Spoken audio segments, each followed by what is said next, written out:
सरफराज अहमद ने पेशावर ज़ल्मी पर किस बात का इल्ज़ाम लगाया, जानकर आप भी हैरान रह जाएंगे।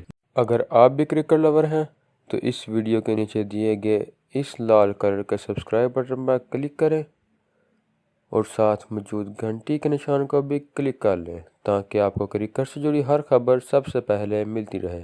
दफाई चैंपियन कोयटा ग्लैडिएटर के कप्तान सरफराज अहमद ने पेशावर ज़ल्मी के खिलाफ मैच के दौरान बॉल टेम्परिंग का इल्ज़ाम आयद कर दिया। नेशनल स्टेडियम कराची में कराची किंग्स के खिलाफ कामयाबी के बाद प्रेस कॉन्फ्रेंस से खिताब करते हुए सरफराज अहमद का कहना था कि गुज़िश्ता रोज़ खेले जाने वाले मैच के दौरान पेशावर ज़ल्मी के बॉलर्स की तरफ से बॉल टेम्परिंग की शिकायत की है और कवायद के मुताबिक आगाह किया गया है। दूसरी जानब राब्ता फ्रेंचाइज के तर्जमान नबील हाशमी ने मौक़िफ़ इख्तियार किया है कि मज़कूरा मैच में पेशावर ज़ल्मी के बॉलर्स की जानिब से बॉल टेम्परिंग का शक है। इस हवाले से अपनी खदशात का इजहार किया है, ताहम बाज़ाब्ता तौर पर कोई शिकायत नहीं की। दोस्तों, ये थी हमारी आज की वीडियो। अगर आपको हमारी ये वीडियो पसंद आए तो इसे लाइक लाजमी करें और हमारे चैनल को सब्सक्राइब करें ताकि आपको क्रिकेट से जुड़ी मज़ीद अपडेट सबसे पहले हासिल होती रहें।